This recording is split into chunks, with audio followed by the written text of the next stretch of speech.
I know you as DJ, and you know about my project, Play With It, and I kind of want to talk to you about how you feel about natural hair from a man's perspective. Um, Being that you haven't always had your hair like this, won't you tell everybody how you used to have your hair? I used to have my hair kind of like Vaughn does, short waves, 360s. And couldn't nobody touch my 360 waves. They were pretty flawless. But eventually, I just started to. I don't know. I don't know whether I was just going through things, but my hair and the conditioning of my hair wasn't my primary focus anymore. So it started to grow. Then I got to a point where I had an afro, and there was still a lot of conditioning that I had to do with it, a lot of maintenance, a lot of picking, whatnot. And I began to think about natural hair. I'm like, well, what is natural hair? Natural hair isn't necessarily combed into an afro, even though afros are a certain kind of natural hair. But I figured if I'm really going to go natural, I might as well not touch it at all. And that's primarily exactly what happened. I just kept it conditioned and clean to the best of my ability, and it began to lock up by itself. And people thought I was going for a look when actually it was just me. It wasn't something I was trying to be. It was just an outward expression of who I am, my opinions, what I go through, how I think. It's unconditioned. And when people think of unconditional, they might think of unconditional love. Well, why should your hair be conditioned, if you believe in unconditional love as well, especially unconditional love of yourself? Keep yourself neat, but there's a time where you just have to, let yourself kind of go and see how you look then, and you might actually find yourself. You might find who you are. So that's very complex, but I just grew my hair, and it worked for me. It worked for me. So, when it comes to women, what is your take on, women with permed hair or relaxed hair or, extensions or not really versus, in contrast to women with natural hair? Because, one of the points of this documentary is not to necessarily ostracize any one group of women per their hair, but to more take a look at why more women aren't natural. I believe that the way a woman thinks does not determine whether she should go natural or not. I think a lot of women, or people in general, not just women, but a lot of people just do what they see, and that's just what they've always known.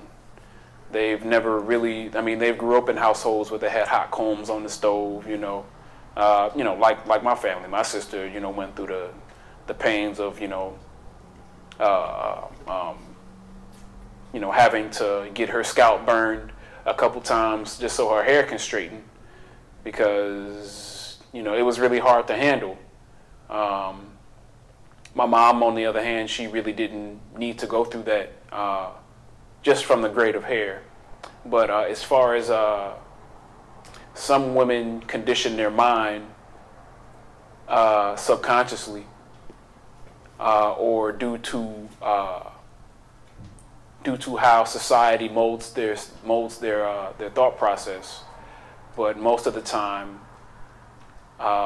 women don't really think about it. Now, there are those who go natural and don't even know why they're doing that. So there is no, I don't believe that there's, that someone who goes natural is someone who doesn't I don't think that characterizes them in any way, because there are some women that are more conscious of themselves with permed hair than those without permed hair. So it's all about the individual. And some people who are really strong individuals will be themselves without any sort of conditioning. And then others are just comfortable with conditioned hair. So it's really a mindset. It's not necessarily judging someone by their texture of hair. I do think natural hair is very beautiful, only because I feel like it's who they really are 100%, without any kind of conditioning at all. And I love a woman who's comfortable with herself and with how she naturally is. I think that's what every man really wants. Men think that they want the long permed hair and the extensions, but it's really unique when you see a woman who is as she is, or as she was when she came out the womb, without any kind of chemical involvement. But I think some women just aren't comfortable because of the way society has molded the appearance of black women, and how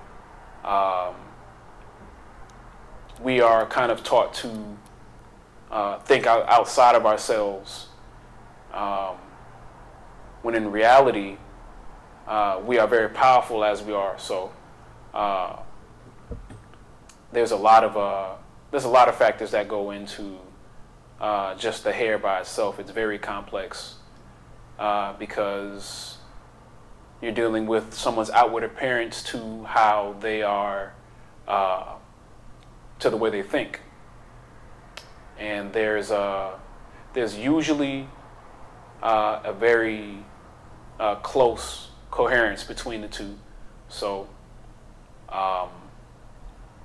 ever since early cinema, you know, who you see on TV pretty much determines how someone's child grows up. And back when, you know, the blaxploitation movies, you know, when they had the afros or whatever, we look back on those and we kind of look down on that, when that's not the representation of everyone with an afro, you know. You and I were just having a discussion about your hair and what you think you're going to do and why you're going to do it. Well, my hair right now is just an experiment. It was just an experiment that I've kind of grew into, and now that I kind of know what I want to do, I believe I'm probably going to cut it off and start all over again, so I can start early on, instead of start then stop then start again, because under this it's about 3 different textures. You got curly, you got locks, then you got waves. And I guess that's just the indecisiveness, going from an afro to it just locking by itself, and then me not really following through with the locks, and it's just becoming like a jungle inside. And so I'm most likely gonna start over, you know, do the waves for a little while, just for old time's sake, and then keep it going again. Because yeah, this is definitely where I want to be at as far as style goes. It's just I have to be, now I'm more cognizant of my hair and what it's capable of doing. So next time I know how to kind of control it.